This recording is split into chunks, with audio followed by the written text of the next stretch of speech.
tout le monde. Dans cette séquence, je m'adresse aux élèves du tronc commun, scientifique bien sûr. Alors, on va traiter un problème sur le produit scalaire de deux vecteurs.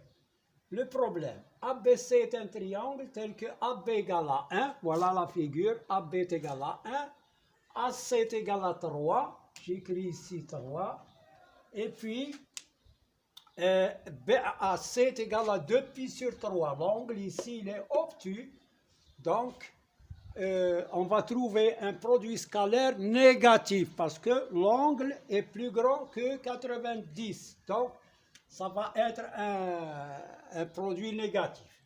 Alors, calculons ABAC. Premièrement, calculons le produit scalaire ABAC. On va appliquer la définition de la forme trigonométrique est égal à AB, AC, cosinus, plutôt la norme de AB fois la norme de AC fois cosinus de pi sur 3 est égal à AB c'est 1, AC c'est 3, et cosinus de 2π sur 3 c'est moins 1,5. Donc, est égal à 3 fois moins 1,5 est égal à moins 3,5. Voilà le résultat du produit scalaire AB fois AC, c'est le réel, moins 3,5. Voilà pour cette question. Pour la deuxième, ça c'est la question A. La question B, calculer BC. Calculons la distance BC ou bien la longueur du côté BC. Alors, d'après le théorème d'Al-Kashi, alors BC carré est égal à B carré plus AC carré moins 2AB AC cosinus de pi sur 3 est égal à B carré, c'est 1 au carré, plus 3 au carré, moins 2 fois AB AC cosinus de pi sur 3, c'est déjà calculé, c'est moins 3,5, qui est égal à 1 plus 9, moins par moins, c'est plus 3, je simplifie par 2, il me reste 3, donc c'est 13. Ça, c'est BC carré. Mais BC, à quoi est égal BC? Donc, BC est égal à racine carrée de 13. Voilà pour BC.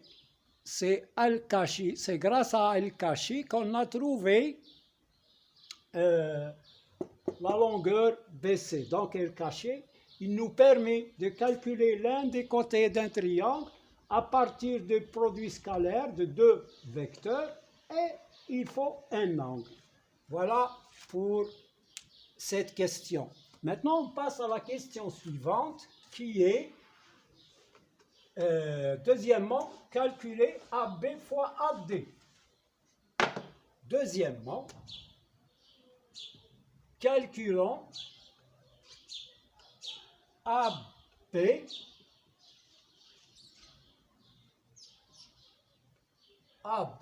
AD. Alors, AD. On va appliquer quelques règles des vecteurs en appliquant la relation de Charles.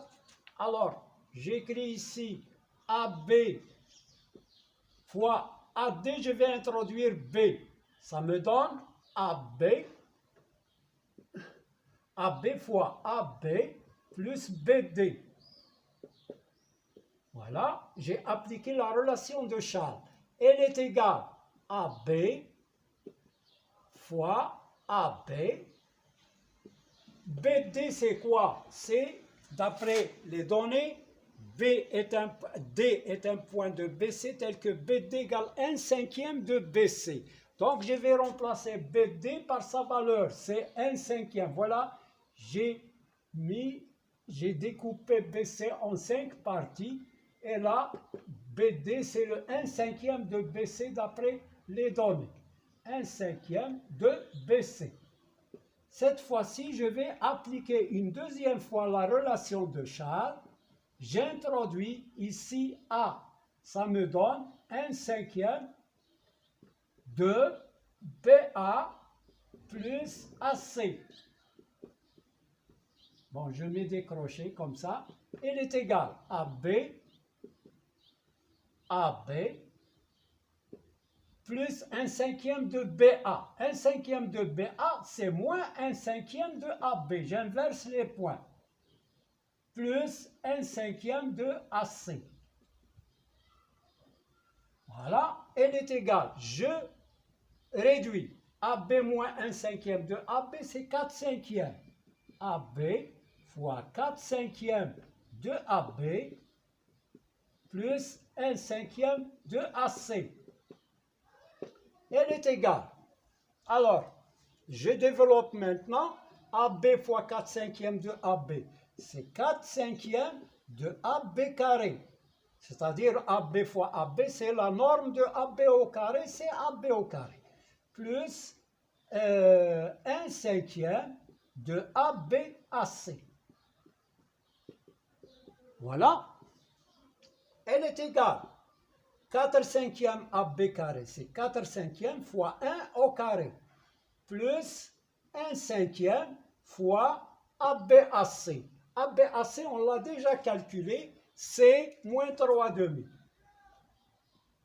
qui est égal à 4/5 moins 3/10, qui est égal, alors ici c'est 5, le dénominateur commun c'est 10, donc 10 ici, je multiplie par 2, ça devient 8 moins 3, est égal à 5/10, qui est égal à 1/2.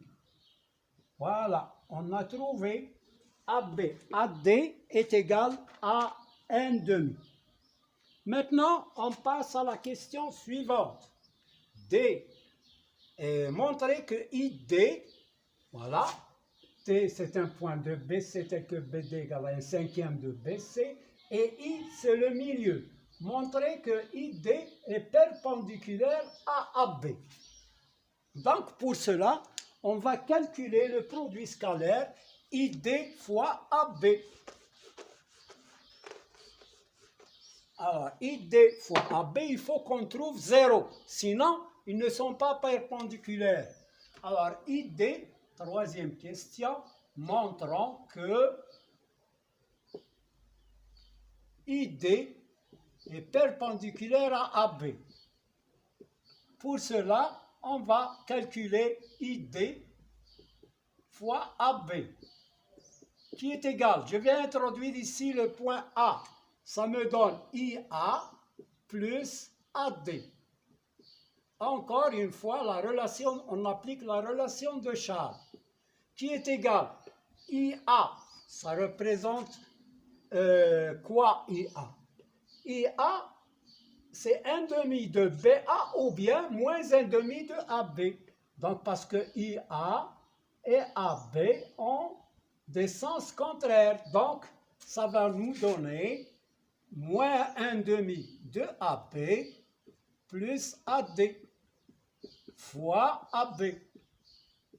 Je développe maintenant moins 1/2 AB fois AB, c'est moins 1/2 AB carré. Maintenant, AD fois AB plus AD fois AB. Elle est égale moins 1/2 fois 1 au carré. Parce que AB est égal à 1. Et AD fois AB, on l'a calculé, c'est 1/2. Donc, il est égal à moins 1/2 plus 1/2 qui est égal à 0. Puisque le produit scalaire ID fois AB est égal à 0, donc ID est perpendiculaire à AB. Voilà pour ce problème. On verra, Inch'Allah, d'autres problèmes. Puis on passe aux leçons suivantes, les transformations. Et dans les transformations, il y a la symétrie axiale, la symétrie centrale, la translation et l'homothétie. Et puis, on fera une autre leçon sur la géométrie dans l'espace. Voilà, à la prochaine fois, Inch'Allah. Merci d'avoir suivi ma leçon et n'oubliez pas de mettre like et abonner si vous êtes nouveau. Merci bien.